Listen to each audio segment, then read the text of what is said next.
نحمدہ و نصلی علی رسول الکریم وعلی آلہ و اصحابہ اجمعین۔ جناب خالد محمود صاحب، جناب ثقلین کاظمی صاحب، جناب رضا ریاض صاحبہ، جناب محترمہ جناب عادل عمر صاحب، سودروی صاحب، حکیم راحت نسیم سودروی صاحب، ڈاکٹر شفیق صاحب، صوفیہ بیدار صاحبہ، شعیب نذیر صاحب، اور ہمارے شام چوراسی گھرانے کے ماشاءاللہ روشن ستارے اور خواتین و حضرات، تو یہ سب بھی بیٹھے ماشاءاللہ۔ صوفیہ بیدار صاحبہ نے تم ایسی گفتگو کی ہے کہ کچھ اور دن زندہ رہنا پڑے گا۔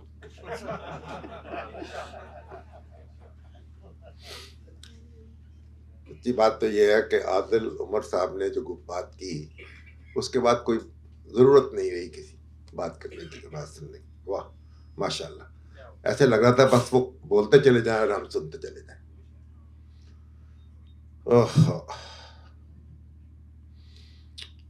اب شعیب نذیر صاحب جب اپنا مجموعہ مرتب کریں گے تو اس پر انشاءاللہ اس کے بعد پھر شام منائی جائے گی، اور بس شام چوراسی ہوگا کا گھرانہ بھی ہوگا ہمارے ساتھ۔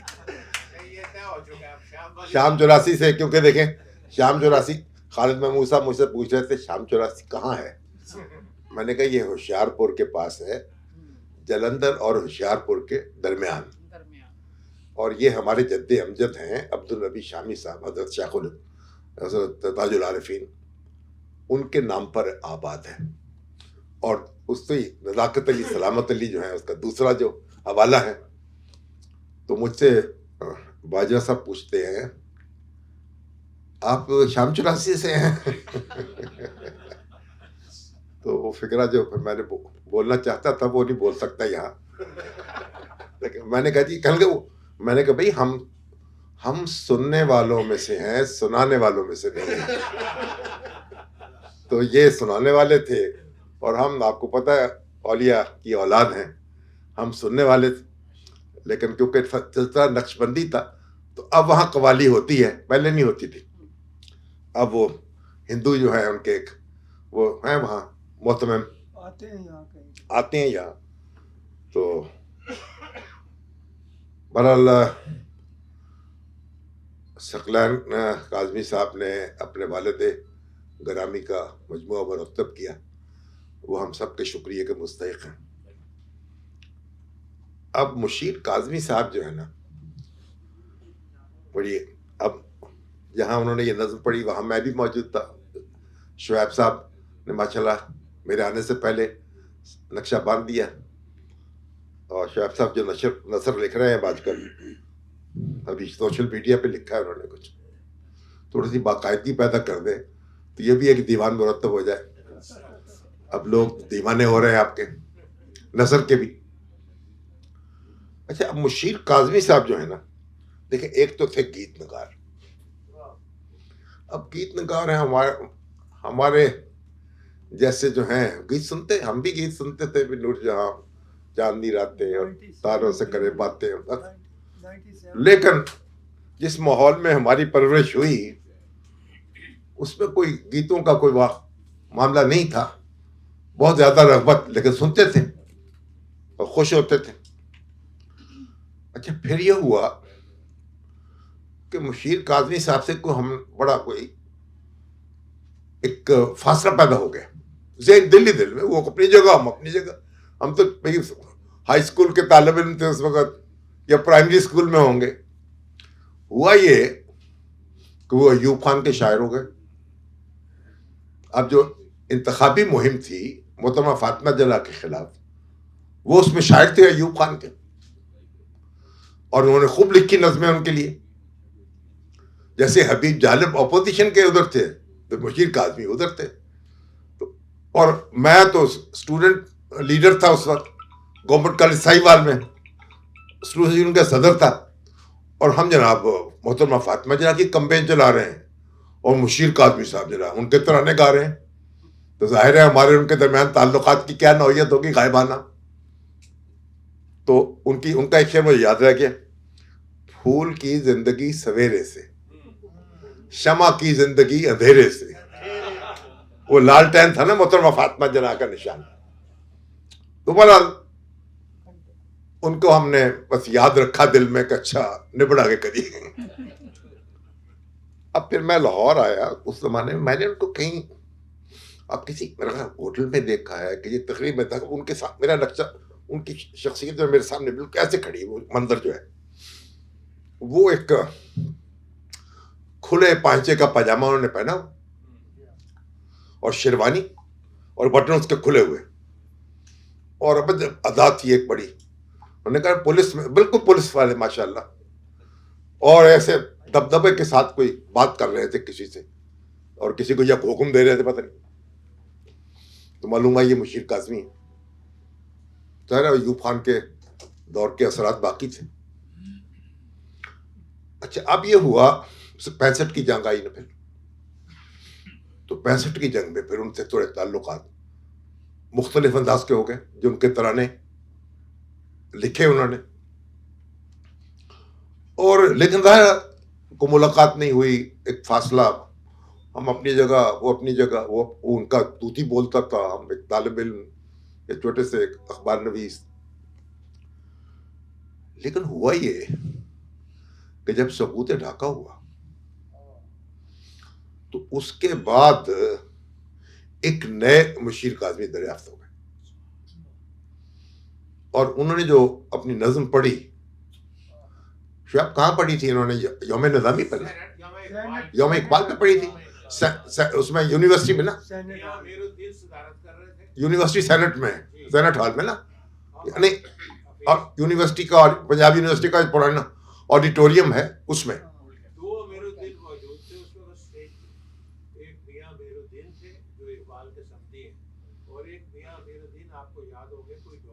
ہاں ڈاکٹر امیر الدین، بہت بڑے ڈاکٹر تھے وہ بھی. ہاں اب یہ جو انہوں نے پڑھی نظم، بس ایک طوفان برپا ہو کے، ہنگامہ برپا ہو گیا. اور پھر وہ شاعر پاکستان ہو گئے. اس سے پہلے تو ہم حفیظ جلندی صاحب کو جانتے تھے نا کہ شاعر پاکستان. اور ابھی ان کی صاحبزادی بیٹھی ہیں، کو یاد کراتی رہتی ہیں جب ان کی برسی ہوتی.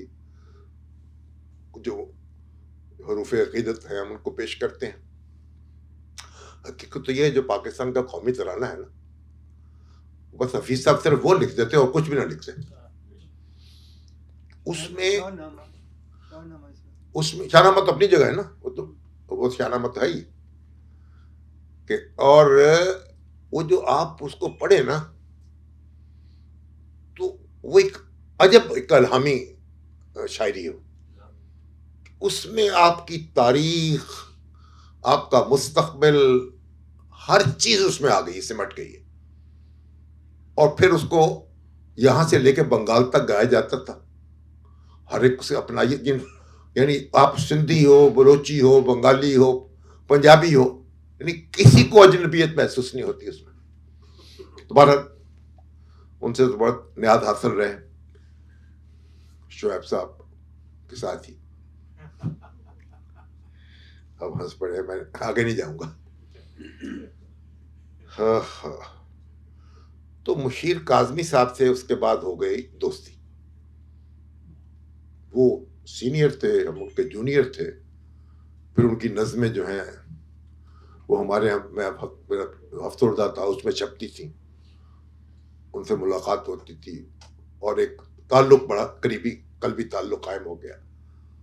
اور ایک میں سمجھتا ہوں کہ جو سانحہ ہے مشرقی پاکستان، وہ اس کو اس طرح سے شاید کسی نے بھی دوسرے شاعر نے محسوس نہیں کیا جس طرح مشیر قاظمی نے محسوس کیا. اور اس کے بعد ان کا مقام اور مرتبہ بالکل ایک اور ہو گیا، اور وہ ہمارے دلوں میں بسنے لگے اور آج تک بس رہے ہیں. اب مشرقی پاکستان تو بھی بات یہاں ہوئی ہے. اب تو ایسا وہ ہے کہ ایک دھندلا سا تصور ہے کہ دل بھی تھا یہاں. اب تو سینے میں فقط ایک ٹیس سی پاتا ہوں میں اب تو ہمیں کسی کو یاد ہی نہیں کہ مشرقی پاکستان سے بھی کوئی تعلق تھا ہمارا یا تھا. ابھی کہ میں دیکھا کسی نے ناول لکھا ہے ایک، ڈھاکہ میں پھر آؤں گا، ایک ناول بھی چھپا ہے. تو مجھے بڑی خوشی ہوئی. میں نے کہا چلیے یہ جو ناول نگار ہیں انہوں نے کوئی ایک نعرہ تو لگایا نا، تو ہم تو بھول چکے ہیں. ڈھاکہ کبھی ہمارا تھا، کبھی مشرقی پاکستان ہمارا حصہ تھا، اس کے بعد کیا ہوا ہمارے ساتھ یا ہم نے اپنے ساتھ کیا کیا. جنہوں نے پاکستان بنتے دیکھا ہے وہ کبھی نہیں بھول سکتے. ہاں مشرقی پاکستان کو کبھی نہیں بھول سکتے. ٹھیک ہے، یہ بات بھی آپ کی ٹھیک ہے، لیکن عملاً تو ہم نے بھلا دیا. اور ڈھاکہ جو ہے، اب دیکھیے اس میں بھی سقوط ڈھاکہ 2 مرتبہ ہوا ہے. ایک دفعہ 1971 میں ہوا اور ایک دفعہ 2008 میں. 8 میں آئی ہے محترمہ حسینہ، 8 میں یا 9 میں ہے، اس وقت ہوا. سقوط ڈھاکہ کے بعد پاکستان کے اور بنگلہ دیش کے تعلقات معمول پر آ چکے تھے. وہاں بھی ایک تعصب تھا اور ایک پشیمانی تھی، اور وہاں آمد و رفت ہماری شروع ہو چکی تھی. لوگ یہاں آتے تھے، ہم وہاں جاتے تھے، اور 2-3 دفعہ مجھے جانے کا اتفاق ہوا. اور لوگ افسردگی کا اظہار کرتے تھے جو کچھ ہوا اس کے اوپر. پھر جب شیخ مجیب الرحمان کو قتل کر دیا گیا تو اس کے بعد ضیاء الرحمان آئے. پھر سارک جو ہے اس کا افتتاح ہوا ڈھاکہ میں، اس تقریب میں بھی میں شریک تھا. پھر جنرل ارشاد جو تھے ان کا دور حکومت تھا، اس وقت ہم گئے جنرل ضیاء الحق کے ساتھ، اور وہ تقریر کرتے کرتے جنرل ارشاد جو تھے وہ رو پڑے. اور ایسی اس کی کیفیت ہوئی، ایک پورے ڈھاکہ میں ایک سنسنی دوڑ گئی. یعنی اور مشرقی پاکستان ایک دوبارہ زندہ ہو رہا تھا. کہ یہ پھر جب حسینہ واجد آئی ہیں تو اس کے بعد پھر بالکل معاملہ الٹ گیا. اور اس کے بعد جو یہ 15 سال یا کتنے سال گزر گئے، 15 سال، ان 15 سالوں میں جو دوری واقع ہوئی ہے اس کا آپ تصور نہیں کر سکتے. تو بہرحال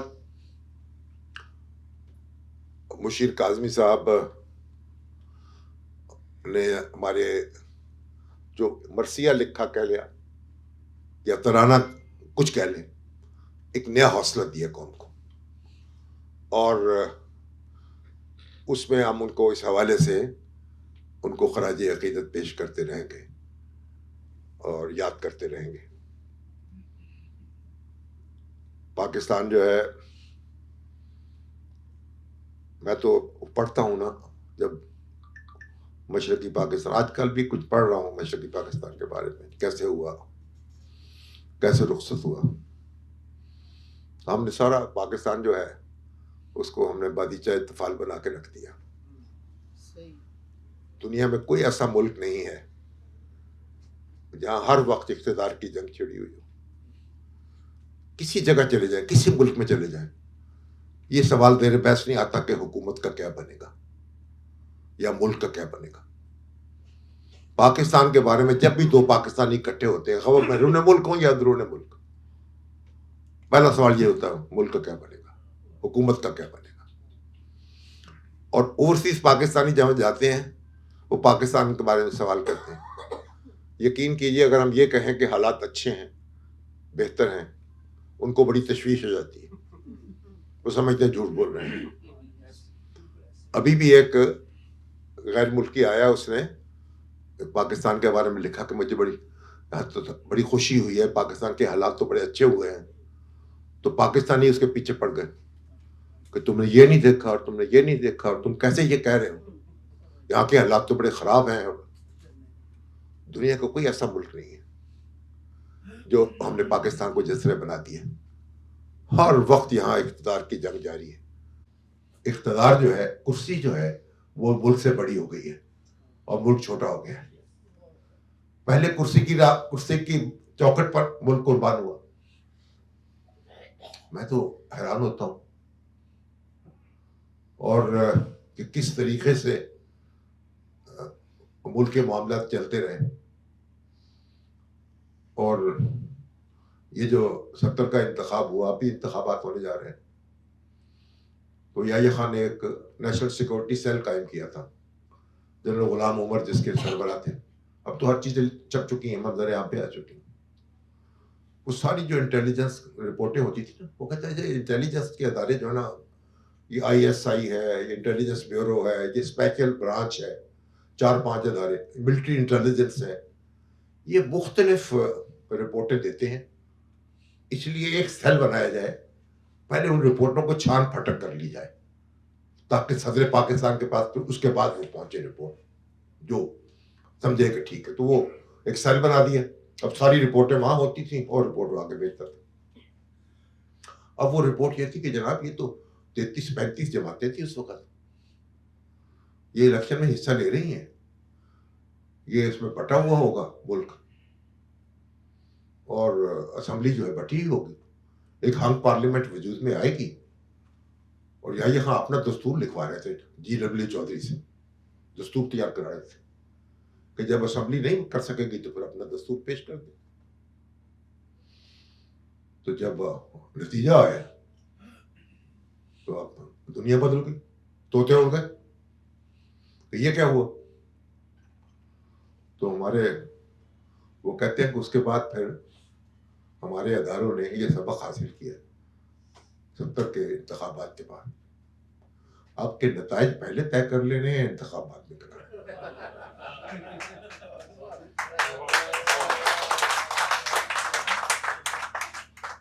اس کے بعد ایک نیا تماشا شروع ہو گیا. اب ہم نتائج پہلے طے کرنا چاہتے ہیں، ووٹ بعد میں ڈلوانا چاہتے ہیں. تو بہرحال تو پاکستان جو ہے اب وہ مسلسل 11 انتخابات ہو چکے ہیں، اسی صدموں سے گزر رہا ہے، اور مزید قدم کس طرح کا صدمہ اٹھانا ہے واللہ عالم بالصواب. تو بہرحال اللہ تعالیٰ پاکستان پر حال پر رحم کرے، اور ہمارے اہل اقتدار جو ہے، اہل سیاست جو ہے، ان کو بھی توفیق دے کہ وہ کرسی جو ہے نا، کرسی کو اسی مقام پہ رکھے جہاں کرسی رکھی جاتی ہے. کرسی کو ایمان نہ بنائیں. انفارچونیٹلی اس طرح کے عاقبت نااندیش سیاستدان شاید ہی کسی ملک کو نصیب ہوئے جن کے لیے ملک کی حیثیت ہی نہیں ہے. ملک، اور آپ پڑھے، میں حیران ہوتا ہوں جب مجیب کے ساتھ جو نیگوسیشن ہو رہی تھی وہ بھی شیئرنگ پہ ہو رہی تھی اقتدار کے، اس پہ نہیں ہو رہی تھی کہ دستور کیا بنے گا کیا نہیں بنے گا، مجھے کیا ملے گا. یحییٰ نے بھی اس سے یہ ایک فارمولہ یہ بنا کے پیش کر دیا اس کو کہ یہ آپ صدر مجھے بنا لیں، کیونکہ مغربی پاکستان میں تو آپ کے پاس سیٹ نہیں ہے کوئی، اور ایک پاورفل صدر آپ کو چاہیے تاکہ آپ کی حکومت پہ جا سکے. ان کا صدر کے پاس کیا ہونا چاہیے؟ ان کا صدر کے پاس ایک تو فارن افیئرس، ایک ہونے چاہیے ڈیفنس کا محکمہ، دوسرا یہ ججوں کی تقرری عدلیہ، تیسرا اسٹیبلشمنٹ، چوتھا کمیونیکیشن، اور پانچواں انٹیریئر. یہ شیخ مجیب الرحمان سے یہ سامنے مطالبہ رکھا کہ مطالبہ کہ یہ صدر کو دے دیں اور باقی آپ جلیں. ان کے باقی کیا بچا بھائی. اور یہی بھٹو صاحب کا حال تھا کہ مجھے کیا ملے گا. میں نے ان کی تقریر خود سنی ہے یہاں چیرنگ کراس میں. انہوں نے کہا سندھ اور پنجاب طاقت کے سرچشمے ہیں، اور پھر کہا میں مسز بندرا نائک کے نہیں ہوں، میں اپوزیشن میں نہیں بیٹھوں گا. اور پھر آپ نے ملک کو تو حوالہ کر دیا. تو ہم ملک کو تو حوالہ کرنے والوں کو جب یاد رکھتے ہیں ہم، وہ ہمارے سروں پہ مسلط ہوئے، لیکن دلوں پہ حکمرانی جو ہے وہ تو انہی کی ہے جو ملک کے لیے شعر کہتے رہے, آنسو بہاتے رہے, اس کے ترانے گاتے رہے, اور بشیر کاظمی ان میں بہت نمایاں ہے.